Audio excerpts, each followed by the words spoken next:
So, dear students, welcome back to my channel, that is The Educator. Today, we are going to start our General English Speaking Part 28, in which we are going to discuss about the same topic, that we will discuss about nouns and their numbers in our English language. So, students, let's start our General English Speaking Part 28. So, students, today we are going to start our General English Speaking Part 28, in which we are going to discuss about the same topic, that we will discuss about nouns and their numbers in our English language. So let's start our part 8. Nouns and their numbers. As I told you in previous class also, संज्ञाएं और उनकी गिनतियां. ठीक है? Nouns and their numbers. Now try to understand in English language what role does it play. Nouns ending in IEF, OOF, EF and RF get the plural by simply adding s to the singular. So ऐसी संज्ञाएं जो समाप्त होती हैं IEF से, OOF से, EF से और RF से, तो उनको प्लूरल यानी बहुवचन रूप मिलता है अगर वहां पे हम सिंगुलर में एक वचन में अगर हम s को ऐड कर देते हैं तो उनको प्लूरल रूप मिल जाता है. ठीक है? Nouns ending in IEF, OOF, EEF and RF get the plural by simply adding s to the singular. संज्ञाएं जो IEF, OOF, EF और RF में समाप्त होती हैं उनको प्लूरल यानी बहुवचन वाली संज्ञा का रूप मिल जाता है अगर हम साधारणतया उसमें ऐड कर दें, उसमें जोड़ दें s टू द सिंगुलर. अगर हम सिंगुलर यानी एक वचनीय संज्ञा में s को ऐड कर देते हैं तो हमें बहुवचनीय रूप मिल जाता है. ठीक है? अब हम इसके एग्जाम्पल देख लेते हैं. सिंगुलर और plural. As I told you, singular means एक वचन और प्लूरल का मतलब होता है बहुवचन. ठीक है? Chief, CHIEF, chief.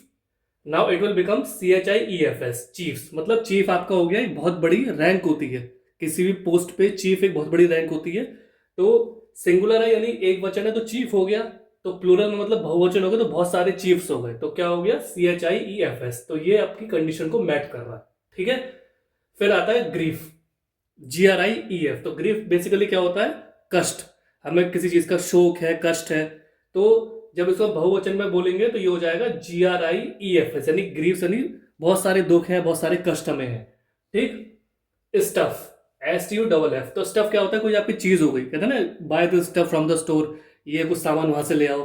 तो स्टफ को हम बेसिकली कुछ सामान या गुड्स या प्रोडक्ट कह सकते हैं. ठीक है? तो इसको हम बहुवचनीय संज्ञा में क्या बोलेंगे? STUFFS यानी स्टफ्स यानी बहुत सारे सामान, गुड्स, चीजें एक्सेट्रा. ठीक है? तो ये भी आपकी कंडीशन को मैच कर रहा है.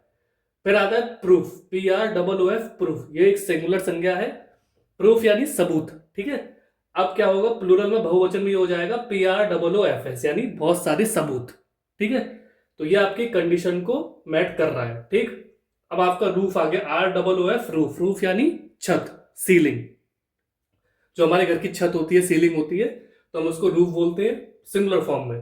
प्लूरल फॉर्म में क्या बोलेंगे? ROOFS, रूफ यानी बहुत सारी छतें. क्योंकि बहुत सारे मकान अगर होंगे, घर के आसपास सबके मकान होते हैं तो छतें भी बहुत सारी होंगी. ठीक है? तो ये भी आपकी कंडीशन को मैच कर रहा है. Now we come to surf, SURF. Surf means it is basically a English term. Surf, these term was basically used in European countries in early medieval period. ठीक है? तो सर्फ, अब इसको हम प्लूरल फॉर्म में यानी बहुवचन रूप में क्या करेंगे तो ये हो जाएगा SURFS, सर्फ्स यानी बहुत सारे serfs. Surf for basically slaves और सर्वेंट्स एक्सेट्रा. ठीक है? तो आपका हो गया चीफ से चीफ्स हो गया. ठीक? सिंगुलर से प्लूरल फॉर्म में जो आपकी पहली कंडीशन को मैच कर रहे हैं सारे एग्जांपल्स. ठीक है? ग्रीफ से ग्रीफ्स हो गया, स्टफ से स्टफ्स हो गया, प्रूफ से प्रूफ्स हो गया, रूफ से रूफ्स हो गया, सर्फ से सर्फ्स हो गया. सर्फ का बेसिकली मतलब होता है गुलाम होना, स्लेव होना. ठीक है? तो ये आपकी कंडीशन यहाँ पे पूरी मैच हो गई है. अब हम आते हैं नेक्स्ट पॉइंट पे. By adding VES in plural when singular noun ends with F. ठीक है?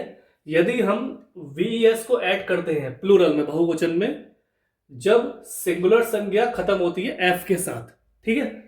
By adding VES in plural, जब हम VES को ऐड करते हैं प्लूरल में यानी बहुवचन में, व्हेन सिंगुलर नाउन, जब एक वचनीय जो संज्ञा है, एंड्स विद F, तो जब वो समाप्त होती है एफ के साथ, ठीक। अब इसके एग्जाम्पल वैसे ही हो जाएंगे सिंगुलर और प्लूरल फॉर्म में। H double O F hoof, तो ये आपका प्लूरल फॉर्म में बन जाएगा H double O V S hoofs, ठीक है। Scarf, S C A R F scarf, तो अब ये प्लूरल फॉर्म में हो जाएगा S C A R V S. Scarf मतलब जैसे स्कार्फ हम पहनते हैं, बेसिकली जो स्कार्फ वगैरह पहना जाता है, तो सिंगुलर फॉर्म में क्या है, एक स्कार्फ हो गया। बहुवचन रूप में क्या हो गया, scarfs, S A R V S, यानी बहुत सारे स्कार्फ, जो बहुत लोग पहनेंगे तो वो बहुत सारे स्कार्फ हो जाएंगे। सिमिलरली हूफ है तो ये एक वचन में है, जब ये प्लूरल में जाएगा बहुवचन में तो ये हो जाएगा H W we S hoofs, ठीक है। तो ये कंडीशन को यहाँ पे ये मैच कर रहा है दूसरी कंडीशन को, ठीक है। विद एग्जांपल्स मैंने आपको समझा दिया। अब हम आते हैं तीसरे पॉइंट पे। दो singular nouns which end in O and have a consonant before that O form their plural by adding es to the singular, ठीक है। दो सिंगुलर नाउन्स, ऐसी एक वचनीय संज्ञाएं विच एंड इन ओ, जो ओ से समाप्त होती हैं, ठीक, एंड हैव ए कॉन्सोनेंट, और उनके पास कॉन्सोनेंट होता है, जैसे कॉन्सोनेंट ऑफ वॉवल्स आपने पढ़े हैं, तो उनके पास अगर कॉन्सोनेंट है बिफोर दैट हो, उस ओ से पहले, तो क्या होगा, दे फॉर्म देयर प्लूरल, वो उसमें बहुवचन रूप बना लेंगी बाय एडिंग es, जब उसमें es ऐड हो जाएगा टू द सिंगुलर, सिंगुलर में जब es ऐड हो जाएगा तो बहुवचन रूप बना लेंगी, ठीक है।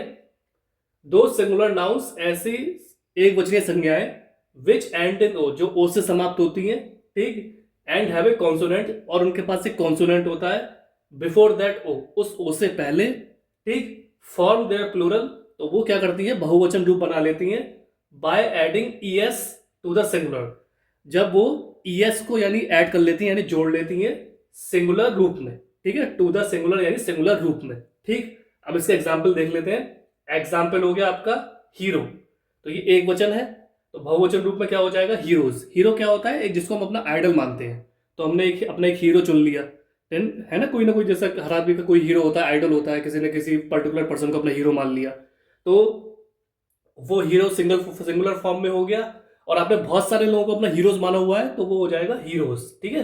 तो उसमें क्या होगा, हीरो में H E R O, single hero हो गया, एक वचन, प्लूरल फॉर्म में हो जाएगा H E R O E S, मतलब बहुत सारे हीरोज, ठीक है। तो ये एग्जाम्पल है इस कंडीशन का, इसको हम आगे भी पढ़ेंगे अगली नेक्स्ट क्लास में। We will study about this topic in our upcoming class also. So students, this was the general English speaking part 28 in which I tried to explain you about nouns and their numbers, ठीक है, संज्ञाएं और उनकी गिनतियां। तो try to understand these basic rules and laws and with examples also. So what will happen when you will try to understand this basic thing, because this plays a very important role in our English language, when you will use plural and singular form in speaking in front of another person in English language. So if you are aware about these things, so you will find it very easier to speak in front of another person. So kindly practice these things in your spare time, try to talk with your friends, relative, neighbors, etc. And ultimately what will happen, your confidence will boost up, your personality will groom, and ultimately you will become a perfect and fluent English speaker in front of another person. So thanks for your valuable and precious time. Have a nice day.